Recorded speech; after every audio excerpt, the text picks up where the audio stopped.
So, formal introduction. So I'm Faye McGuinness. I'm the Director of Programmes here at Education Support, and I'm going to be the chair of today's session and the presenter. So if that's not a recipe for something going wrong, I'm not sure what is, but hopefully it will all go very smoothly. And I am really happy to also introduce two speakers who are going to be joining me today, and I'll let them give their formal introductions at the beginning of their presentations. But just to say, we have Dr Erin Hope Thompson, who is the CEO of the Loss Foundation, and she's going to be talking to you today about loss and talking through loss in the different dimensions that educators have faced that over the past year. And we've also got Professor Neil Greenberg, who is an academic and occupational forensic psychiatrist, who is going to be talking about how to support staff engaged in highly challenging work and learning from other sectors that he has worked with. So I think we're going to have a fabulous session today. And as I say, there'll be questions and answers at the end. So please do engage and please do ask those questions. So I'm going to start, and the theme of the session really is around educator wellbeing, teacher wellbeing, but it's for all school staff, and it's really thinking about how to get ready for the Easter break. And what I'm going to touch on is just some simple hints and tips about what you can do as you head into that break to think about your own mental health and wellbeing. But let's start with who we are. So Education Support is a charity that was set up by teachers for teachers, and we've been around for over 140 years. So we've been around for a while, and we are the only UK charity dedicated to supporting the mental health and wellbeing of everybody that works in education. And effectively, we believe that better wellbeing leads to better education. And that's not just better wellbeing for the children and young people and the pupils that you all look after and support. That's better wellbeing of you, the people that do the work to support those children and young people. So that's who we are here at Education Support. And just to give a bit of the context, we run a teacher wellbeing index every year. We're in our 4th year now. And we published the results of our Teacher Wellbeing Index 2020 towards the end of last year. And what that told us, and just sorry about the report, it's conducted in partnership with YouGov, and it's all the way through from early years to adult education. And we're able to compare the findings across the various years. And what this year's index told us is that stress remains incredibly high across the education workforce. We're seeing increasing symptoms of poor wellbeing, and mental health support varies between schools. So we know that there are some schools that have really taken this and are really leading the way in creating the right cultures and conditions to prioritise staff mental health. But we also know that some schools have got a long way to go in terms of understanding how to do this well. We know that there are still barriers for educators reaching out for support, and much of those barriers are to do with the stigma that still surrounds mental health. And within the education sector, that stigma is still very prevalent. And also the index told us that the wellbeing of UK education professionals is lower than the general population. So that just gives you a little bit of the context of what we're presenting in today. And it's really important to say that at Education Support, when we're looking at supporting the mental health and wellbeing of education professionals, we look at it through the lenses of 3 areas. So there is the individual role and responsibility that everybody has to play in terms of looking after their own mental health and wellbeing. And we're going to be focusing a lot today on the individual. But we also recognise that there is a role to play at a workplace level. So the role of school leaders and employers in creating the conditions and cultures for psychologically safe work environments.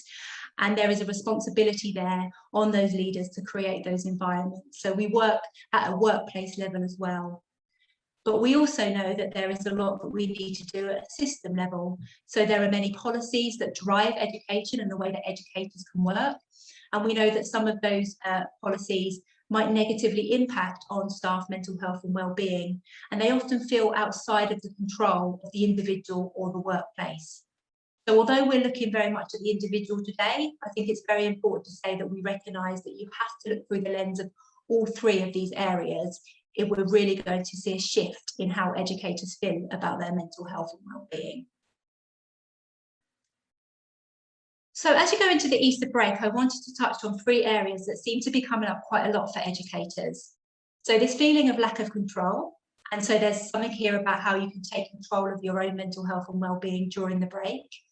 This idea that actually there's time to plan for lessons and plan for work, but not planning to think about how we look after ourselves.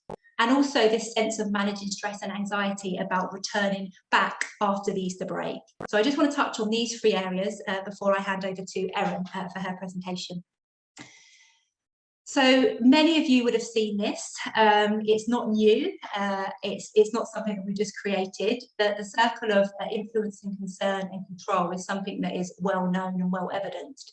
But what we recognise is that over the past year, educators in particular have felt a real lack of control. Globally, we've all felt a sense of a lack of control about the coronavirus and the ability for us to be able to control that thing, that unknown. But also for educators, the feeling that there has been a lot done to them in terms of policy and things that they've had to implement in response to the coronavirus. So this kind of real sense of there are less things that educators can control or influence. And so actually as we're going into the Easter break, there's this kind of reality that we need to think about, that those worries and concerns might not disappear. They might not, they might not leave us over that Easter break, but we can try to implement things to help us with that. So as you're going into the Easter break, one of the things that we would get you to think about is what are the things that are within your control? What are the things that you can influence? And what are the things that you're concerned about, but you have no influence about? And when we look at that concerned circle, what we talk about is the allocation of time to worry about those things, because we're all human. We can't just stop worrying about them. But actually allocating time in our day, what you could call worry time, is a really great way to recognise those worries, write them down, make a comfortable space and process them for a period of time every day, but then put them away and be able to get on with the rest of your Easter break. So what it's saying is there are many things that are outside of our control at the moment, but what we can do is allocate time to worry about those things during the break, but don't let them completely overtake our Easter holiday. So it's a very simple tool that you can use as individuals, and it's something that you can use as with your teams as you head into that Easter break. The second area, which is around planning. So as I said, as educators, you're really good at planning lessons. You're really good at planning what work needs to be done. You're really good at planning what is needed for the children and young people and the pupils that you support. But there's very little time to plan about how you're going to look after your own mental health and well-being. So this is a really simple tool that was produced by Mind. It's a wellness action plan, and they've designed one for working from home. They've also designed one for sort of if you're working in a school environment or an office, but you can actually tailor this and tweak this and think about what is your wellness action plan as you go into the Easter break. So what will you be doing to look after your well-being during the break? How might you adapt the things that you might usually do to the current lockdown restrictions? And who do you need to share your plans with, your family and your friends or any colleagues, to let them know that these are the things that you're going to be doing through the break that you need to do to look after your own mental health and well-being. This is a free tool that you can download from Mind's website. And it's a really simple way for you to get thinking about your plans for looking after yourself over that Easter break. And when you're thinking about what to include in those plans, we talk very simply about mental health hygiene. So often when we think about hygiene, we think about brushing our teeth, or we think about washing our face. We never really think about hygiene in the sense of how we look after our mental health and well-being. I'm not going to go into all of these things on the slide. Many of them you'll look at and go, well, they're obvious. We hear about them all of the time. But they're often the obvious things because they are the things that work. They are the things that are evidence to show that they can improve our mental health and well-being. So when you're thinking about developing that plan for the Easter break, these are some of the things that you should be considering as part of looking after your mental health and your mental health hygiene. I just wanted to very quickly touch on the 5 ways to well-being. Some of you may not have seen this, many of you may have, but the New Economics Foundation did some research in terms of what are the things that we can do as individuals to improve our well-being. And they came up with these 5 things that we can do. And we recognise that these have looked very different in lockdown and during the coronavirus. But it's really important that you think about how you can incorporate some of these into your Easter break. How can you connect? How can you take notice? How can you be active? And actually think about these elements when you're thinking about your wellbeing action plan. And the last thing I wanted to touch on when you're planning is thinking about your non-negotiables. I talk about this a lot actually when I'm talking to schools and educators, and everybody sort of goes, what? Non-negotiables? But the idea is that there are many things that we can do to look after our mental health and well-being, but we're all human and they slip, right? We're not perfect. I have lots of non-negotiables that slip all of the time. But what are the 1 or 2 things that you need to do to make sure that you're prioritizing yourself? And if I've asked that question, and right now you're thinking, I can't even think of a single non-negotiable, then I would recommend that you take a little bit of time to think that through. So as an example, one of my non-negotiables is that I have to batch cook 1 evening a week, because it stops me feeling stressed out for the rest of the week. I don't panic that I have to log off and cook. And actually telling my team and my colleagues about that, they know that I have to log off at a certain time to be able to do that. So what are your wellbeing non-negotiables, and include them in your plan. And the last thing I wanted to touch on is practical strategies to manage stress and anxiety, because what we're hearing from some educators is, you know, it's great that we're going into the Easter break. We don't necessarily feel like we're going to switch off. And actually, we're quite worried about that return and that coming back. So just thinking about that and thinking about practical strategies to manage that. I just wanted to touch on the stress bucket. Is something that we've spoken about for a long time in the kind of wellbeing space, but it really recognises that we all have a bucket, and there is only so far that we can fill that bucket before we start to feel the strains on our mental health and wellbeing. So you can see here that there are many things that fill up our stress buckets, but what's really important are the things that we do to release the tap. So as an exercise when you're going into the Easter break, I'd recommend that as individuals, but also with your teams, you make a list of those things that are going into your stress bucket and those things that might impact your stress levels during the break. But then also think about what the taps are. What are the things that you can put in place, particularly during that break, to really release that stress? It's a really nice visual. It's something that you can do as a team, but it really gets you to start thinking about how you alleviate some of those stresses. Here's some tips in terms of other ways that you can manage your stress. You know, identifying your triggers. So there are some things that might be stressful in the moment and they pass, but there'll be things in your life that are ongoing stressful events, things that are on your mind a lot. So thinking about ways that you can manage those, and thinking about ways that you can maybe journal or write things down throughout the Easter break, just to get them out of your mind and onto paper, is something that we would really encourage you to think about. And we talk a lot about organising time, but something that somebody shared with us a long time ago is around eating the frog.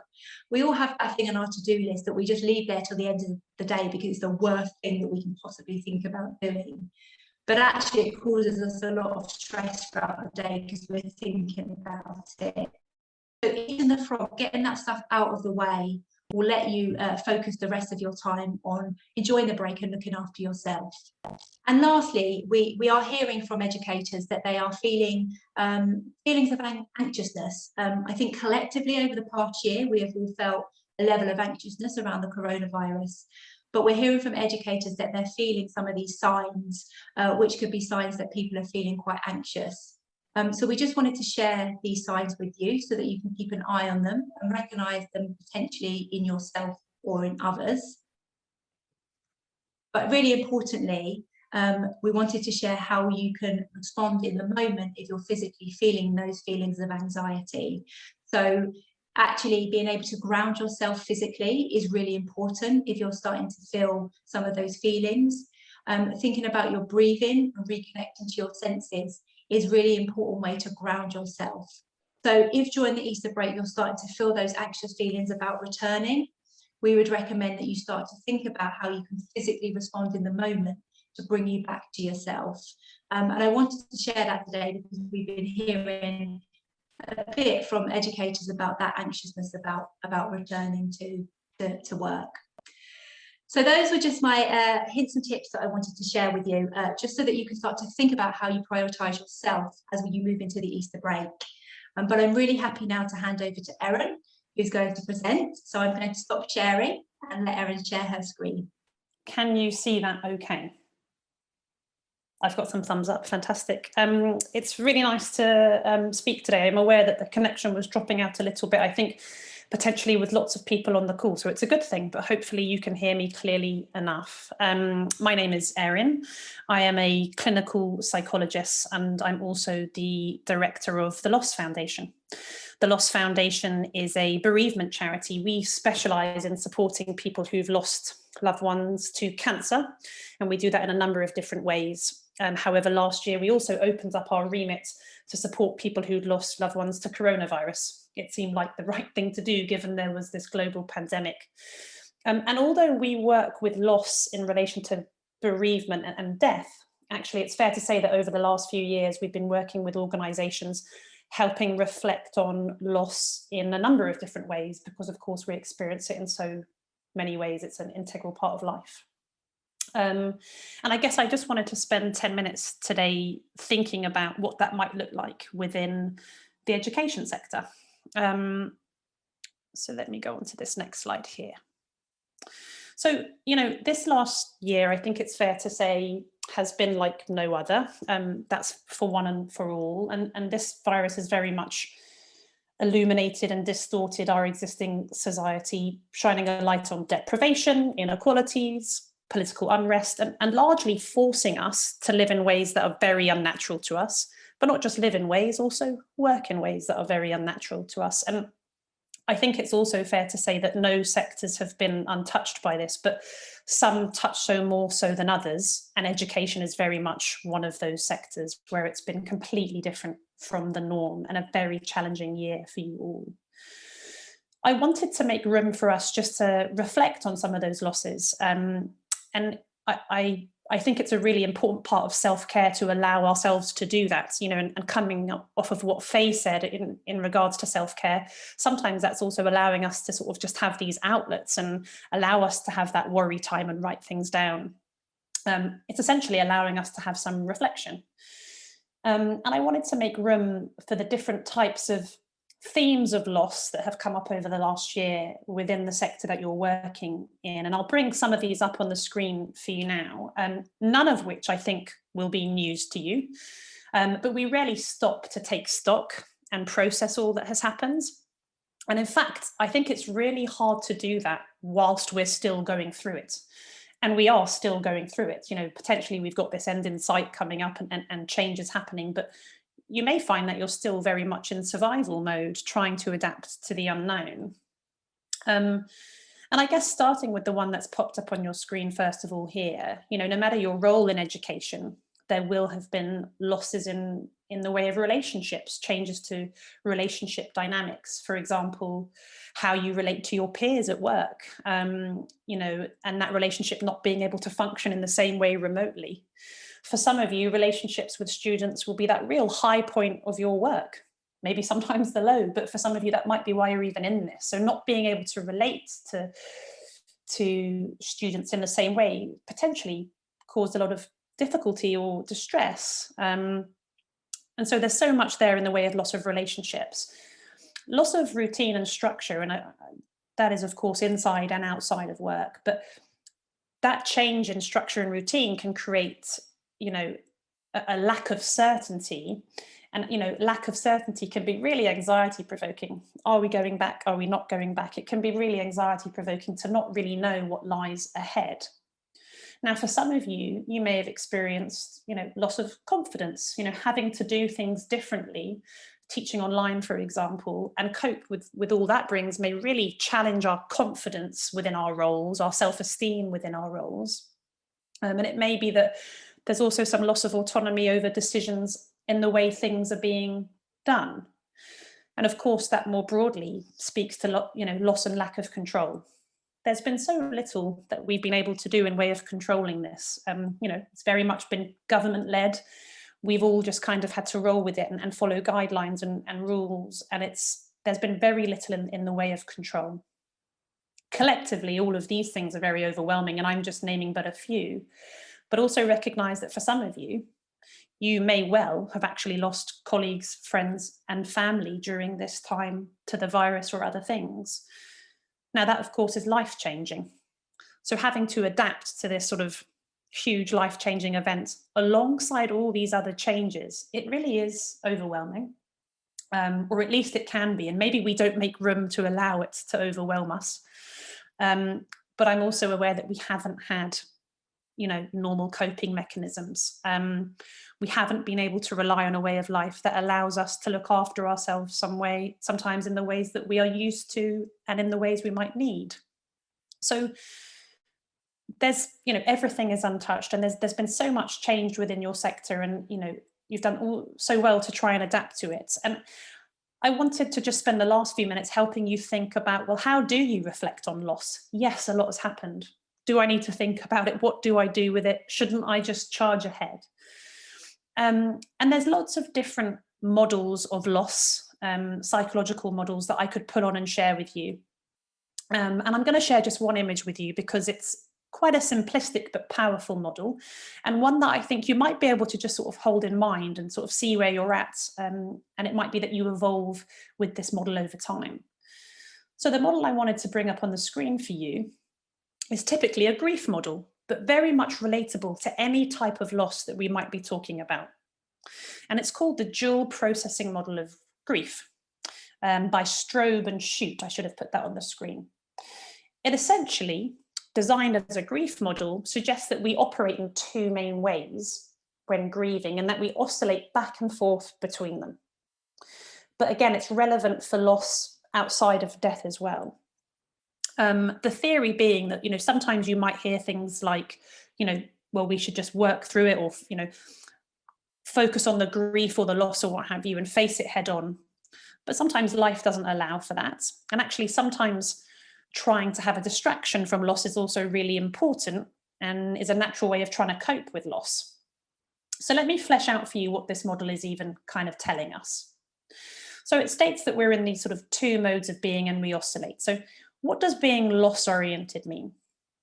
So being in loss-oriented mode, in essence, means turning towards the loss, recognizing what has come up for us within it, allowing ourselves to sit with difficult thoughts, difficult feelings, reflections on changes. It might be that I'm talking to my friends or my loved ones about it, allowing myself to even sit with those kind of feelings.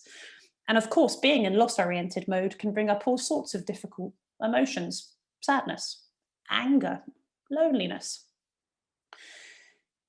And then we have restoration-oriented mode. So restoration-oriented mode is really when I'm not so actively turning towards this loss and this change, but I'm trying to adapt to this new way of being. So it might be that I'm actually distracting myself, or I'm trying to adapt to the new way of my role, or creating my new identity within this. This doesn't have to mean avoidance. It might mean really I'm just trying quite hard to adapt. It's a perfectly healthy way to cope. However, what some of us might find is that we are spending all of our time here trying to adapt, and we don't always stop to make room to recognize just how much we've been through. But the really important thing to share with you about this model is that both of these circles are as important as the other. It's not that restoration is the end goal here. And what you've got is this big fuzzy line kind of showing you that the way we oscillate here is very individual. People in your team may be in different places here and oscillating in their own ways and their own timeframes. I could be in both of these modes in the same 5 minutes. But I do need one as much as the other. So for example, if I was to live in loss-oriented mode and keep reflecting on all the difficulties and all the changes, I might find it really hard to get out of bed or even to work or function. But equally, if I was to really push myself into restoration here and just, come on, let's adapt, let's push, I also might burn out. The theory of this model is that I kind of need to allow myself to do both these things, try and adapt to all these changes, but also make room to sit with what has come up for me in actually a very difficult year, and allowing myself to be with that. And coming on to something that Faye said, she spoke about doing this at the individual level and the work level. this can be a very private thing, but there might be ways that you can do this in the workplace to make room for loss. And it may be that you already do this in the way of peer support or meetings or supervision, where you just kind of make room to check in with one another. And so I guess the way to carry this forward is the recognition that there's no wrong way of doing this. We all oscillate between loss orientation and restoration orientation in our own ways. And it's very likely that your team members are doing this in their own way as well. And sometimes you'll overlap and sometimes you won't. We've had the other added factor here that things have changed so much, you know, over the last year, going back to school. Therefore, I'm trying to restore, but now we're not at school again. There's been so many contextual factors that will impact on how you've been able to be with loss and how you haven't. But the last thing to say for you is maybe to carry this image forward. Where do you find yourself? Where have you not allowed yourself to be in here, in this image? What feels difficult, and what would it be like over Easter to make some time to be in one of the ones you haven't been in for a while? This is an evolving model that you can carry forward as we try to adapt to the changes that have happened. And so maybe the invitation here is for you to allow yourself just to carry forward this image and recognize where you are, where you allow yourself to be, and how that might fit within your team. And again, the last thing to say there is focusing on loss is sometimes really painful, but also sometimes really important, because those feelings don't really necessarily go anywhere. They just might really bottle up. So again, this is a part of self-care, is allowing ourselves to be with that. I do hope that makes sense. I've also come to the end of my 10 minutes, so I'll probably wrap that up there and move on for Neil to share his slides, but really happy to take any questions that people have on this at the end. So thanks very much. And I'll stop sharing now, Neil, so that you can share your slides. Great. Well, thank you ever so much indeed for giving me an opportunity to speak at this really important event. I think it's worth saying that although I have some good friends who are teachers and even head teachers, I am certainly not an expert on education, other than having 2 daughters in it at the moment who enjoy being back at school. So I'm a psychiatrist. I work at King's College London. I chair the Occupational Psychiatry Special Interest Group at the Royal College of Psychiatrists. So I'm really interested in the interface between mental health and people's ability to work. And that kind of came out of my career in the military. I served for sort of 23 years. And my research work over the last 10 years and my work over the last year in particular has been very much focused on teams of people doing extraordinarily difficult tasks in the face of really difficult challenges. And clearly there's been a lot of that lately. And I'm part of what's called the NHS Recovery Commission at the moment, which is the team that's trying to help the NHS kind of get back on its feet when hopefully things will get a bit better. And if you're into Twitter, there's my Twitter handle there. I try and pump out our research through Twitter, so follow me if you want the papers. Here's the different sources of information. If you're into the academic side of things, most of these websites, particularly this one here, the King's Centre for Military Health Research, and this is the Health Protection Research Unit, they have papers for download, so you can read a couple of pages of those before bedtime, much more effective than sleeping tablets. So no doubt that over the past year or so, there's been lots of different sorts of stressors affecting people across the UK. And I'm confident also in education. And I won't go through them all, but there's been trauma, there's been difficult workloads, there's been lots of stuff at home. And we know that actually the biggest demographic across the UK that's been affected by the pandemic, regardless of occupation, has been sort of young people between sort of 18 and 35, mostly females and mostly people who have dependent children or in a caring role. And certainly in healthcare, and I suspect it's similar in some degree in education, that actually represents quite a lot of the workforce anyhow. So even before you think about what's happening at work, there's a group of people there who potentially are at risk.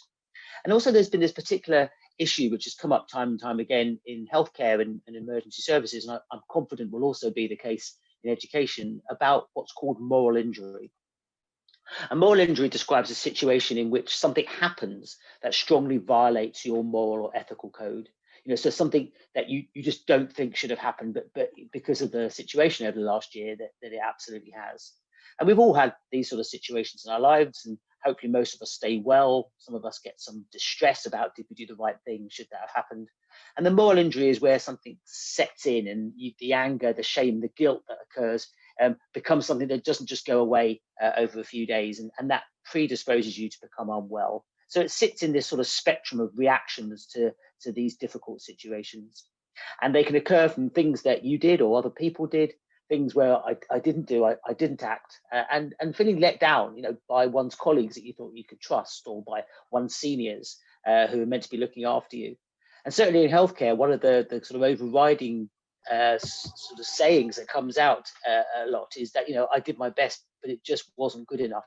And I think many sectors in education is the same, is we've all had to do things that just aren't right, and there has been no right answer to these things. When you look at moral injury, the important part about it, this is a paper we did, shows that it links with mental health problems, particularly post-traumatic stress and with depression, which is its importance. And this is just a bit of data from a big study we're doing on healthcare professionals at the moment. And we split people's moral injury experiences into low, medium and high. And I won't go through the whole of this, but what this shows is lots of different mental health measures. And you can see the people in the higher group of moral injury have far more poor mental health. So what this tells us is moral injury isn't just an interesting topic, it absolutely is associated with people not being able to get their head around what's happened. So what can you do to sustain teams of people doing challenging work? Well, the first thing is to try and make as much use as you can of social support. Now, we know that works and that's easy and everyone should talk to each other, but actually one of the things you can do is to formalize it, is to say, actually, Peter, Sandra, I want part of your job today is actually to check in on each other. And that's actually something we want you to do. So to make it something that happens. But the most important bit of social support is the relationship between someone and their immediate line manager, their supervisor.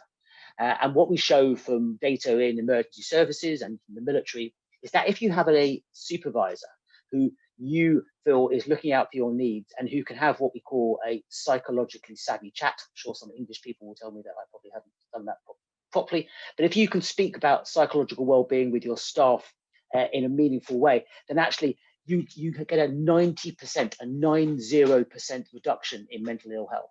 So this isn't just having a supervisor who can speak to you about your mental health. It's not just a nice to have, it's absolutely vital. And they should do that as and when you need to, and also at the end of a shift or at the end of after a particularly difficult situation. We've rolled out some active listening skills training to the NHS. This is called REACT. So it's recognise, engage, actively listen, check risk and talk about a specific plan. This was a 1-hour training package where we delivered it over Zoom to people with a little presentation, a demonstration, and then we got people practicing it in the breakout rooms on Zoom. So actually they didn't just leave having learned a few things, they actually learned and they actually practiced those skills for real, with mock scenarios. And we did this nice little study where we looked at people before they did this training, and over half of them didn't feel that they could support their colleagues very well. 1 month afterwards, 85% said they felt confident to support their colleagues. And this paper's just been published yesterday in a journal called Occupational Medicine. And this is a brief insight into the fact that a small amount of active listening skills training can make a difference. And actually, because one of my friends is a deputy head, we've actually run this in education just once on the basis for her staff. And she tells me it's okay, but we didn't do any research on that. Another thing that's really useful is peer support, and that's been mentioned already. Peer support is about having people within the workplace who are like you, who share the same experience, walk in your shoes, and who are able to discuss mental health with you in a way that maybe you wouldn't speak to your boss, even if they were psychologically savvy. In the military, we've been using peer support for years, more than 20 years. We've been using this program called TRIM, which is Trauma Risk Management. And this is very focused on, death, dying, destruction, which hopefully doesn't happen too much in education. But there's some very similar processes to this, which STRAW, it's called Sustaining Resilience at Work. It's a similar peer support package. You train up people how to have a structured conversation and to know what to look for. And just worth saying here that we've now done 13 academic studies into this, and this is not penicillin for trauma, but this is a very credible, effective way of making sure that staff feel supported, that they can mobilise social support, and importantly, it shows a reduction in sickness absence, which is obviously useful after challenging events. But what you shouldn't be doing is to be flying in lots of psychological health professionals to come and make everything better. The National Institute for Health and Care Excellence, our national body that looks at different sorts of interventions, makes it very clear that what's called psychological debriefing, which is the idea of getting a mental health professional to come in and say, you know, tell me how terrible it was, that actually that is not something we should be doing, not just because it doesn't work, but because on average, it actually stands a chance of making people worse. So this is not what we want to be doing. The solutions for difficulties in the workplace actually isn't to fly an external expert in, it's to try and manage that well within the workplace. And that's really important message to get across, because time and time again, organizations want to kind of, you know, get some external expert to make things better, and that just doesn't work. And then what you need really though is active management by line managers, by supervisors. And the two things we know make a huge difference, and as I say, it's not just a kind of 10%, this is a 90% sort of thing, is to temporarily increase the support to someone and to alter their duties. And in a healthcare setting, that might mean moving someone away from the bedside into a supportive role where they're looking at equipment or they're doing rosters. So they're still being useful, not just say go home, but actually they're not exposed to the highest level of stress. So this is something that I would anticipate that any supervisor should be able to do. You might feel, gosh, what do I do? Well, the answer is support someone better and temporarily reduce their or alter their duties. And actually the chance of you then getting them back to the front line, back to their role is very much increased. Great study done by the Israeli military, a 20-year follow-up study using these approaches, which of course you don't get many 20-year follow-up studies, showed that the better you manage people in the immediate impact of a challenging situation, the better the outcome was 20 years later on. And then hopefully we're getting towards recovery now. And I'm not sure recovery, certainly in healthcare, is necessarily the right phrase, because we don't want to get back to where we were, because in healthcare that wasn't perhaps so good before COVID strike. And I don't know education well enough. You can make your own judgments about whether we want to get back to where we were or whether you want to get back to somewhere that's better. But it's really important that you have a proper thank you, that for all the stuff that's gone on in the last year, we don't just say, thanks, Faye, for doing this. You know, we say, thank you for working in this class and doing what you did. And we make it a meaningful thank you. We provide people with information about where they can get additional help, be that on the National Health Service, be it the Every Mind Matters. I'm not sure if you've seen that. It's a public mental health intervention by NHS and Public Health England. It's a really good evidence-based approaches. They're all available out there if people want to use them. If people have been working silly hard, make sure they get a graded return to work. Don't just chuck them straight back in the deep end. And then what you need, because of this moral injury piece, is an opportunity to actually do some reflection on what we call meaning making. You know, what was this all about? What on earth happened over that past year? I'm really angry at my boss for not supporting me. You know, I feel that I've done terribly bad things. Well, the only way you're going to actually get that out into the open and make sense of it is to discuss it with other people who are similar to you. And it's not my phrase, it's someone else, but phrases what I really like is that we're not necessarily all in the same boat, but we're absolutely in the same storm. And these sort of reflection sessions start off perhaps by someone senior saying, let me just start off by saying, I don't think I've done everything right. You know, I feel I've let you down at times. And actually, when you start that sort of conversation, you can get to a place where actually you all recognize that it wasn't really anyone's fault, it was the situation. The next one might sound a bit weird, but what I'm talking about is a return to work interview, which of course seems crazy because you've been at work anyhow. And what this is really here talking is about what's the past year been for you? Tell me about what you've experienced. What's the impact on you? What's gone on at home? You know, have you had bereavement? Has there been financial difficulties? What about your own kids? Because it's not until you have a discussion with someone about what's gone on that you really understand what you can do as a supervisor to make their life better. And actually, the question that comes at the end of this is, how can I help? And that's a great starting point for a good relationship with your employees going forward. Keep an eye on people, particularly those who have particularly difficult jobs. And then if someone is unfortunately develops a mental health problem, make sure you don't just leave them on a 6-month waiting list so the NHS picks them up. You really want some occupationally focused mental health care. The evidence is that if you make the treatment of someone getting back to work as a prime outcome, the chance of getting people back to work is much, much increased. So that's the conclusions. Don't over medicalize normal distress. It's perfectly understandable that you might not be sleeping so well, your concentration might be a bit off. It's okay to have some symptoms as long as they're not impairing. Try and nip things in the bud before they become crisis. The team is the most important aspect of supporting people, particularly the relationship between supervisors and colleagues. Supervisors should be actively managing people, and that means having those psychologically savvy conversations to find out how they are. And when you're thinking about recovery and evolution or rebuilding, there's a number of processes that you can put in place. And I really think these return to work interviews, as strange as they sound, are really important because then you come up with a flexible plan for the person in front of you. Thank you very much. Excellent, thank you so much. And sorry, I was just reading the chat which said that I was sounding a bit tinny, so I hope that I sound okay now. But I think it's to do with my internet rather than anything else. They were absolutely fantastic presentations, thank you so much. So we've been keeping an eye on the chat, and I think we've stunned everyone into silence. But just to encourage people to put any questions in the chat if you have them. But I do have a couple of follow-up questions if that's okay. So Erin, I just wanted to start with you. You know, obviously you spoke about that model, which I think is absolutely fantastic. What we've got here is lots of people that are also going to be supporting children that have dealt with a huge amount of loss as well. And I just wanted to ask around that model, and whether that's something that resonates with young people. Would you take a different approach? Because I'm sure there are people on the webinar thinking about the role that they'll be playing in supporting young people that have dealt with loss over the past year. It's a great question, and yeah, I mean, absolutely, you can use that model with young people. The nice simplistic thing is there's not too much to it. Maybe what we'd be changing around that is our language, you know, to meet with their development and what that might look like, you know, for them over the last year. Presumably very different for a teenager in GCSEs versus, you know, somebody in the younger kind of setting around education. But you can absolutely use that model. I mean, really what we're inviting people to do is make time to reflect, and it also ties into what Neil was saying about support, you know, peer support, allowing children space within the setting to sort of acknowledge that together as peers who have been in the same space, and kind of say that was a difficult year, you know, what felt so difficult about it, you know, how did you manage it, and how did you manage it, this bit felt really sticky for me. And you know, I think creating the space for that is also us also providing the culture that it's important to talk about difficult things rather than just sort of steam ahead. Now, if we looked at restoration, it's also important for us to try and help the young people adapt to all these changes. So it's not just about focusing on either side of that model, but also, you know, making it okay to be in both. Maybe we'd be, you know, looking out for any indications that, you know, people were getting stuck in that model. You know, do we think that actually we haven't made a lot of room to talk about a difficult year, and maybe we could be doing that? And are there settings where we've done it more than others? And be that with the young people, be it with some of our teams, but not others.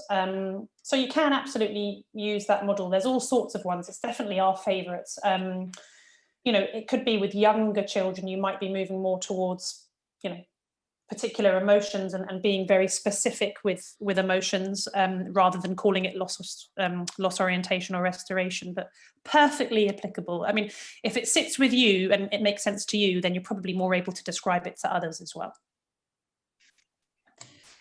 Great, thank you. And Neil, I just wanted to follow up on the peer support side of things. So obviously there is, you know, a skill in peer support as a thing, but actually what we find often is that people talk about not necessarily having the right support structures within their work environment to facilitate healthy peer support.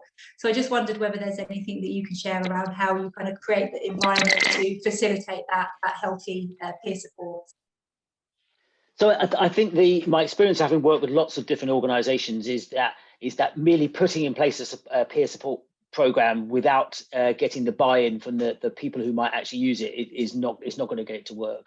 So when we started doing this, you know, 25 years ago now in the military, the reason it worked wasn't because the senior people, the sort of the colonels said it's going to work. It worked because actually the people who are like the sergeant majors, the people in the middle management who actually make things actually run, is they bought into it.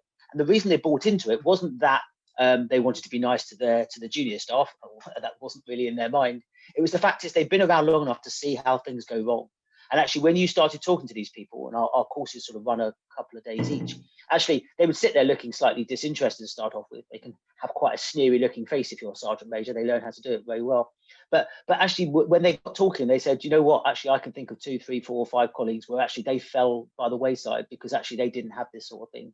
And what you're not doing is imposing this on people. What you're trying to do is to get to the teams to realize that actually this is something they want to do, because actually most of us do want to support our colleagues. That's the thing. So I think if you're going to make a peer support system work, it has to be something that is wanted from the sort of the middle management in particular, but also from the grassroots. It can't be something that's imposed upon others. And I think the other thing that's useful as well to think about in terms of peer support is making sure that you select the right people to be the peer supporters. You know, you don't necessarily want people who have active mental health problems right now. Not saying people who haven't had lived experience in the past, because that's great and a real good motivator. But you don't want people who are now in the middle of difficulties because actually they're not going to be in a good place to support others right now. You don't want people who are doing it because, you know, they're quite interested in finding out the gossip about other people. So if you select the right group of people, you can absolutely make a big difference. And whilst I agree that it's always hard to find the time, you know, and there's so many other things to do, the fact is, having worked with so many organizations, once people see the value of this, then actually that's what makes it take off. It's not the imposition of it, it's people seeing that actually it's great to talk. And then occasionally, you know, you spot someone who does need some professional help, and then what you can do is help that individual go and get it. Yeah. Great, thank you. That's really, really helpful. So I think we've just had another question come in, so I can read this.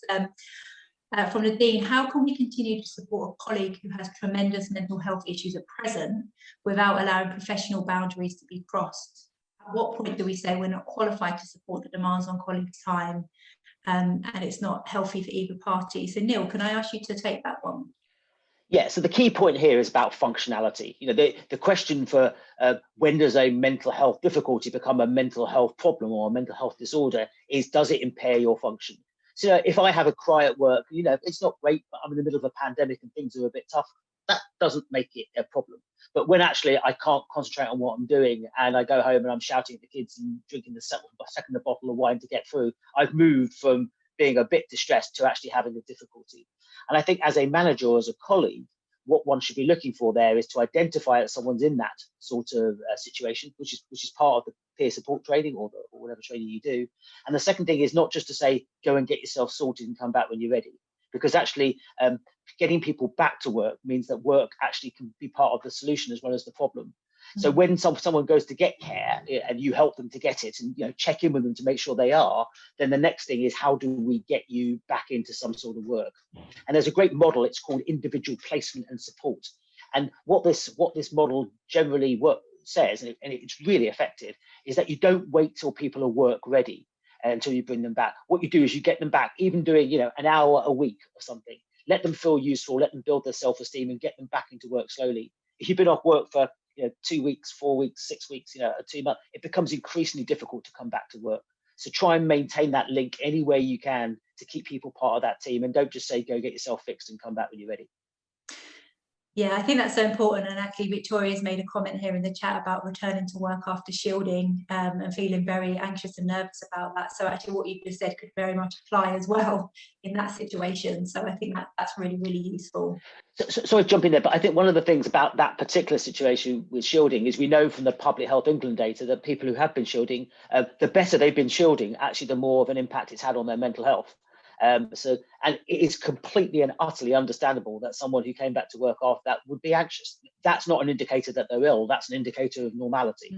The question is, of course, as a manager, is how you manage that, in a safe way that works with them, and small, graded exposure, which I'm sure many people do, is the way ahead on that. But just because someone's anxious does not make them ill, it makes them a very usual human being. Yeah, that's a really, really important point. Fab. Okay, so I think that's all of the questions. So I just wanted to firstly thank Erin and Neil for your time. They were absolutely fantastic presentations and really useful. I've learned a lot myself from those. I just wanted to finish by firstly ending this session by being very clear that self-care is not self-indulgence. I think we've for a long time felt that looking after ourselves and looking after our mental health well-being is something of a selfish act, but it's really important for everybody on this webinar to reflect and realise that self-care is not self-indulgence. And you have had an incredibly tricky year, and you have been absolutely amazing in the work that you have done to keep the education system going. So it is really important that you think about yourself and looking after yourself. And I just wanted to highlight some of the stuff that we're delivering in Wales, which is being funded by Welsh Government. So a huge thank you to Welsh Government for their funding of this work. The education support are providing a whole range of services to schools in Wales. So I wanted to make sure that you all knew about these. So one of the things that we're delivering is a school's wellbeing service. So we have a dedicated advisor in Wales coming into schools and helping you think about how you create those psychologically safe work environments. So if your school is interested in having the advisor work with you and look at what you need, then please do get in contact with us. We are also delivering some services to head teachers. So we are delivering online peer support groups that are facilitated. And we're also delivering one-to-one supervision for heads with accredited counsellors. So we're offering sessions which are done via telephone. And we're also in April going to be launching the Taking Care of Teachers Mental Health and Wellbeing Hub, which is effectively the first stop for anybody working in schools in Wales to come to for information and resources and tools to really help you think about how you support staff mental health and wellbeing. So as I say, these are all services that we're delivering for free to schools in Wales, and I've put the link there and we'll share it after the session as well. But if you are interested in taking part in any of these services, please do sign up and get involved. And lastly, just to say that we run our 24-hour independent, confidential and free helpline. So please make sure that staff are aware of this. We're here if people need us. We also offer a grant programme for anybody working in the education sector or people that used to work in the education sector who might be financially struggling. And on our website, we have a huge number of information and resources. So there really is lots there for us to help and support you with. So we just want to make sure that you have access to that. So I think that leaves me to say thank you so much for joining. I think we hit over 300 people, which is probably the most we've ever had on an education support webinar. So that's absolutely fantastic and we're really proud. Thank you again to our speakers. As I say, we will be sharing this session. It's recorded, and I know that some people have requested the slides, so we'll check with the speakers if they're happy for us to check this, to share the slides. But it's been wonderful spending this hour with you all, and have a good rest of the week.